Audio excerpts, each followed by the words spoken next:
Welcome to the Trend Detection Podcast, powered by Siemens. And now your host, Niall Sullivan. So, hello and welcome today. We've got a really interesting topic. We're going to be talking about preparing the next generation for digital transformation success. And the background behind this actually is I saw a post from Corey, who's our guest today. You might remember from previous episode as well, or previous series of episodes. We talked about sort of military, his military background and how that sort of linked over, I guess, to sort of manufacturing environment. But today we're focusing on the common challenge, and it's something when I talk to a lot of people and interview a lot of people, it's about that, that skills gap or a generational gap where in the workforce, which is a big challenge, and technology can play clearly a key part in that. But I think there's lots of different areas to cover here. But before we sort of dive into that topic, I'll just ask Corey to, I'll say, reintroduce yourself to the audience as you're a friend of Trend Detection. I'm going to call you. I'm returning. So over to you, Corey, just to introduce yourself. No, thank you. I'm happy to be back on again. So I'm Corey Dickens. I work for Brightly Software. Brightly is now a Siemens company, or has been for a little over a year now. With that, we're mainly a CMMS provider, but we also do more than that: asset management, strategic asset management, IoT, condition monitoring, energy management for facility envelope as well. I am a senior solution consultant, which just means I work specifically with manufacturing and membership here. I do pre-sales consulting and help ensure that, number one, we're talking about the same thing when people are coming to us saying they need a CMMS, tying it back to the objectives of the business, and then helping advise them if we're a good fit or not. Because, as you may know, there are a lot of CMMS solutions out there. So we want to make sure that it's a mutual fit. We're not fitting a square peg in a round hole. So with that, I think also since the last time I was on, I have now received my CMRP, Certified Maintenance and Reliability Professionals Accreditation, through SMRP Company. So that's exciting. Again, just some letters behind my name really doesn't change much. I learned a few good things about maintenance best practices. That's because mainly I've come from a background of both the Navy, as we mentioned last time, and small, medium-sized manufacturing. No, excellent. And congratulations, I guess I should say. Thank you. Well done. I've got some letters after my name, but they're not very impressive, so I don't say it. I don't mention it very often.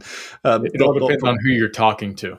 Exactly. I'm sure someone out there might be impressed, but there we go. But yeah, we're not here to talk about that. Like I said, we're here to talk about this common. Well, I'd say it's quite a common challenge. I mean, maybe that's a place to start. How widespread is this challenge, Corey? And I know the thing that sort of triggered me to for us to have this discussion was a Brightly white paper around the topic. So what was sort of the reasons behind focusing on that topic from a Brightly perspective, first of all?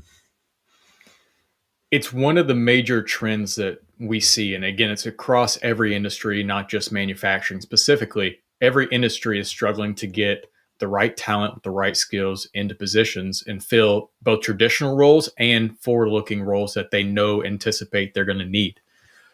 So think about, especially in the US, we're trying to bring back mid-sized manufacturing. While we're doing that, we're also trying to retain the small manufacturing footprint we have, which is about 95% of manufacturers in the US are small. And then even enterprise, large manufacturing, they still need these positions filled. So they're trying to find these talent pools.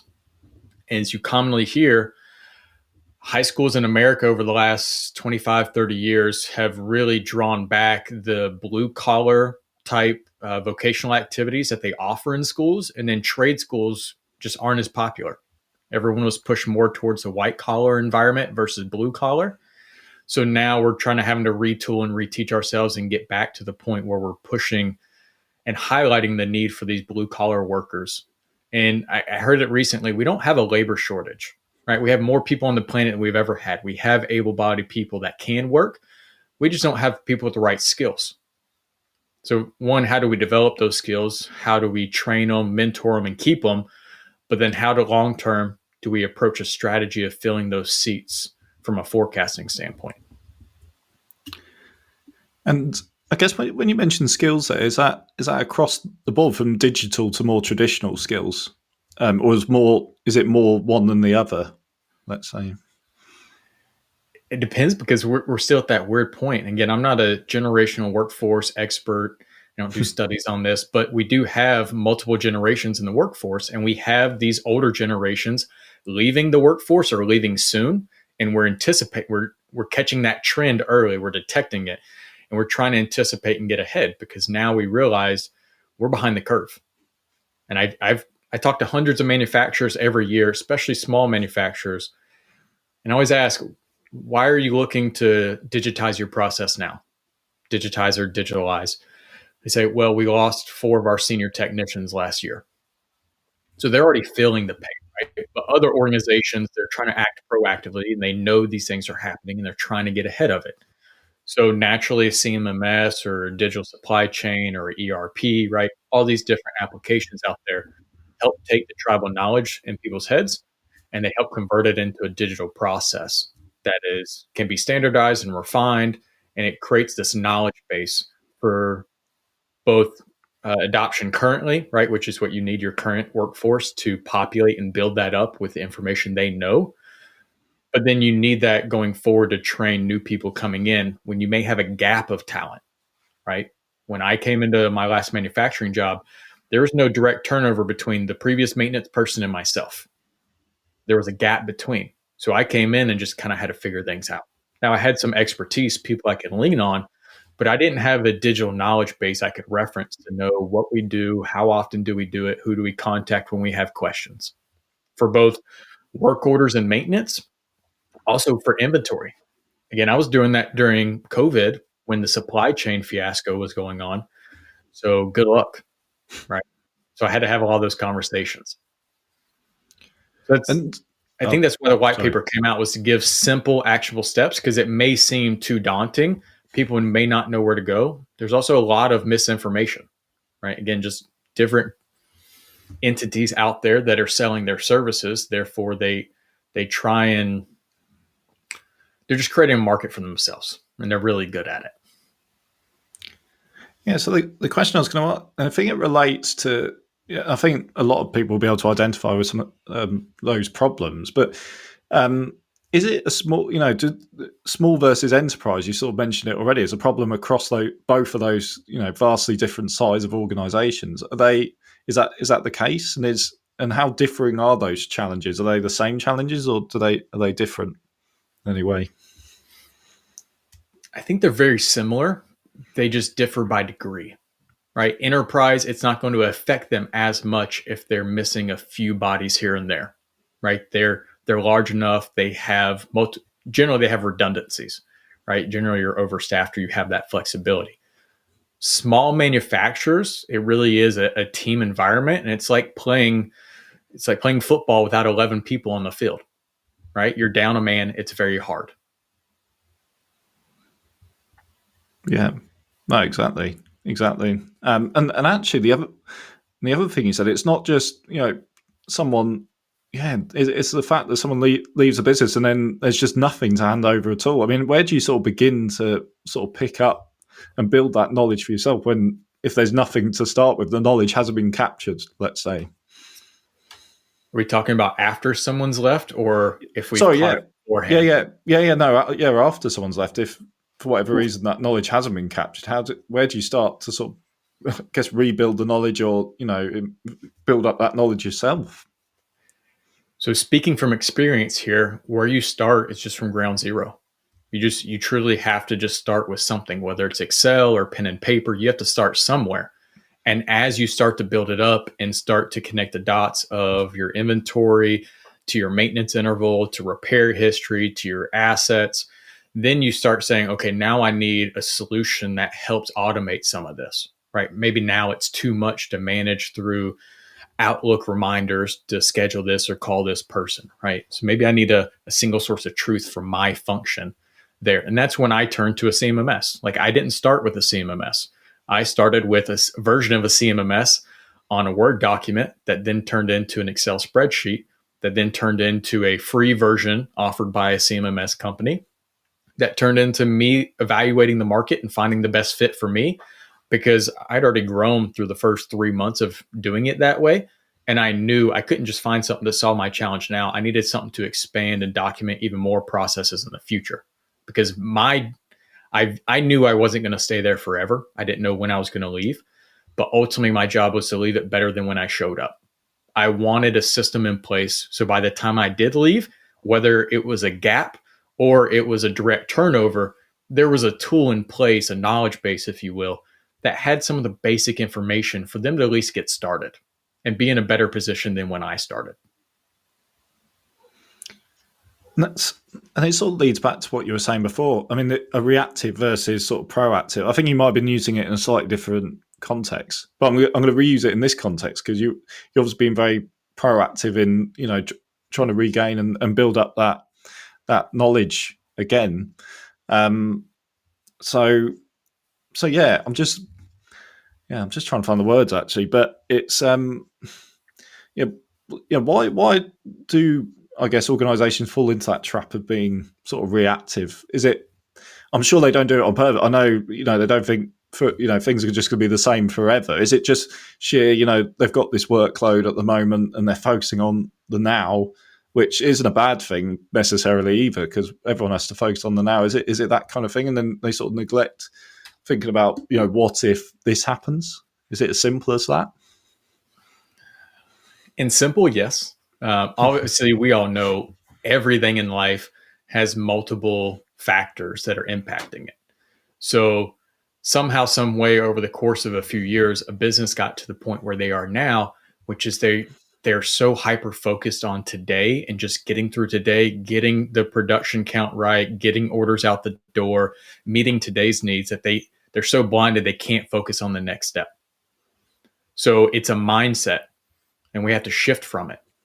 And I think it does start with leadership. Let's be honest here. It is led by leadership, but it is going to be make or break at the front line and the workers on the floor.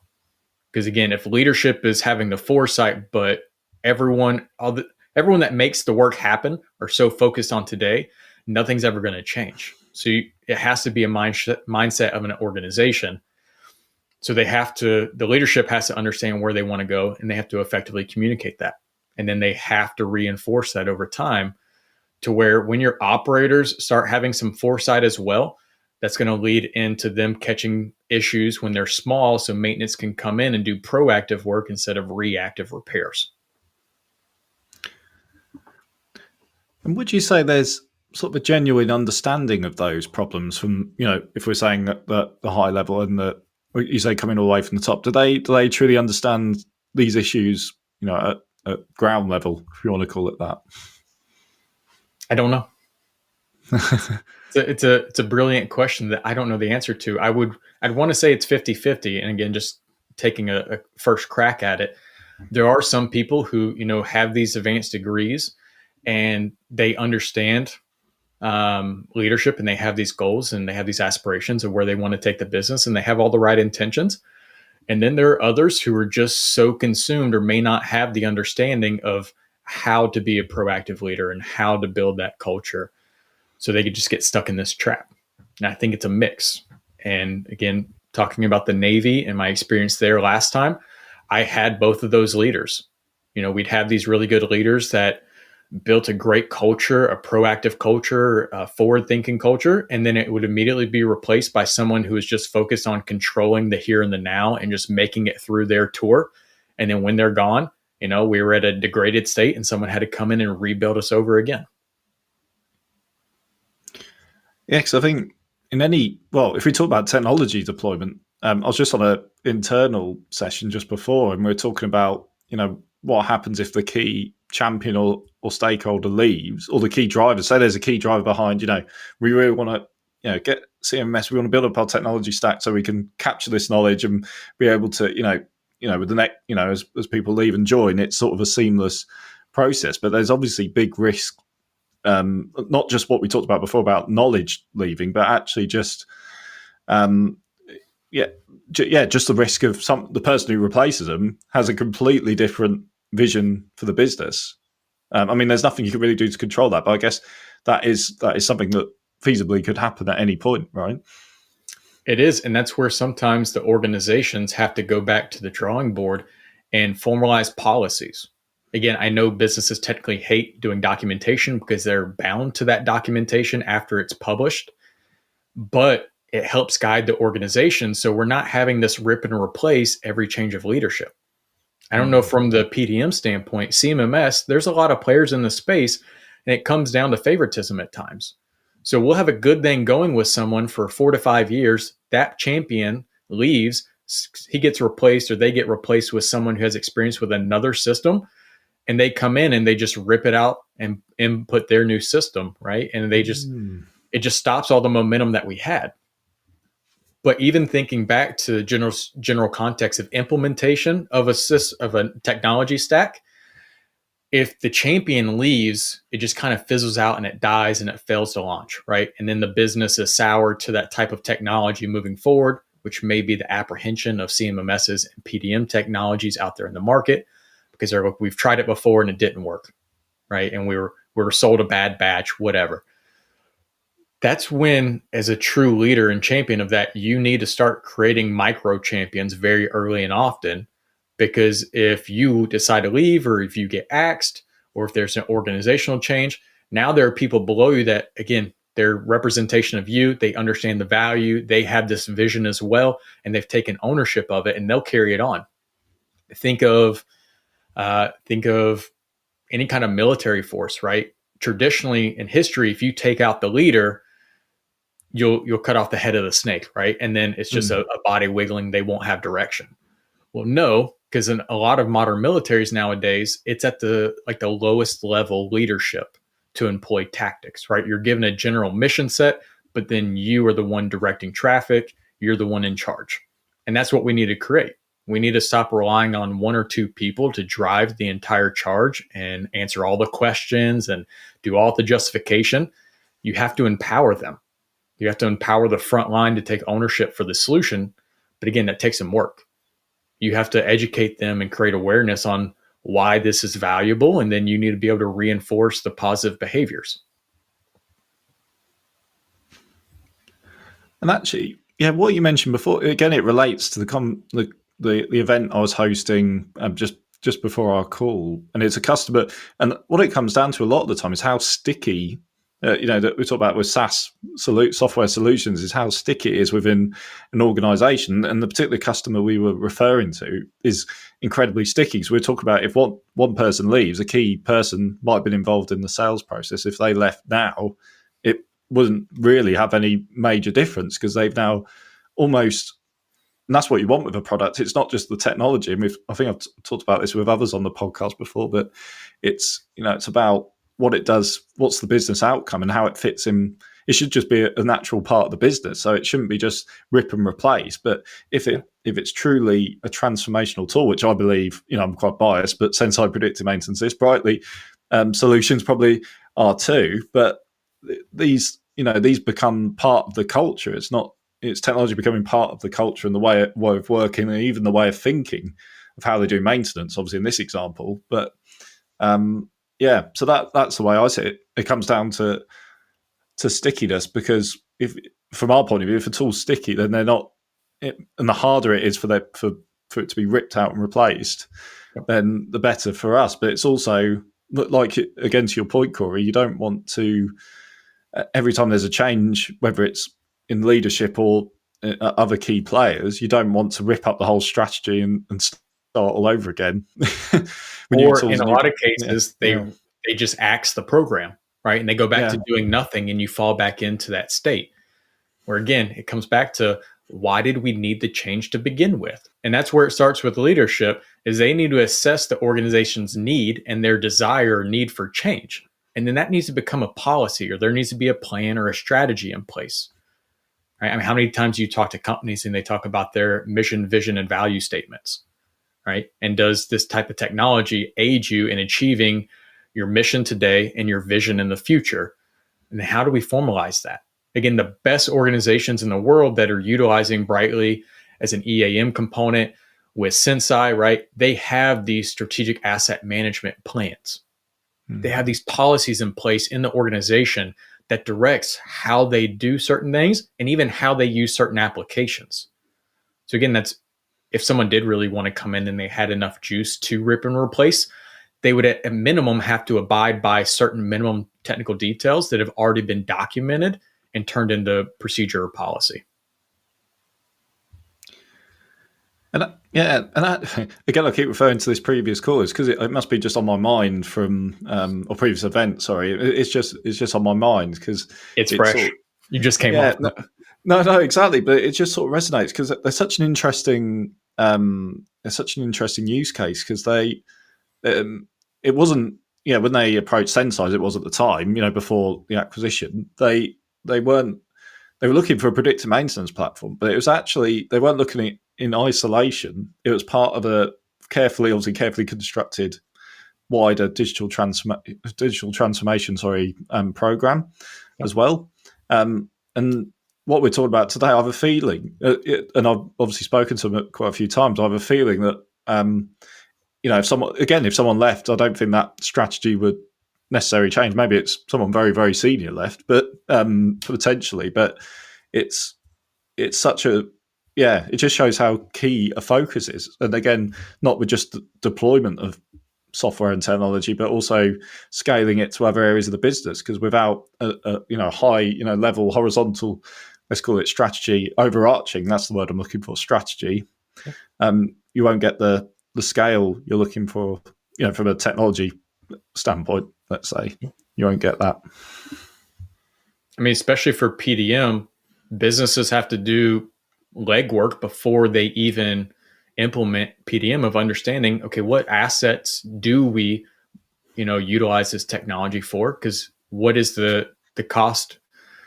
What's the cost of risk, right? So what's most beneficial for us to utilize, whether it's an RCM assessment or something like that, right? Again, talking about where does it make sense to utilize this technology at the price point? Because if you just go try to use PDM or CMMS or anything and you have 5 assets, I mean, does it really make sense at that point? I mean, it depends on how critical those 5 assets are or how much they cost you. So the business has to start with assessing itself and its needs. It needs to build that minimum technical requirements, that strategy, a policy or a plan governing how and why it's going to do this and how that document or how that process is going to live on past individual people. Because the larger the organization, the more so that there's going to be this turnover at key leadership at certain intervals, because it's just a stepping stone in their career mostly, right? Especially manufacturing. I'm going to do operations manager for X number of years, then I'll move on to a plant manager, then I'll go to a VP level, and they're just going to move on, hopefully, right? If we're doing the right things. So they have to assess their needs, find the right tools to meet those needs. They need to scope it correctly. But again, they have to decentralize ownership for that at some point. So again, it is sticky and it's down at the lowest level of the organization, and there's a sense of ownership, or else no system's going to work, no matter how good it is. Please like and subscribe on all major podcast channels and find out more about Senseye Predictive Maintenance at Siemens.com.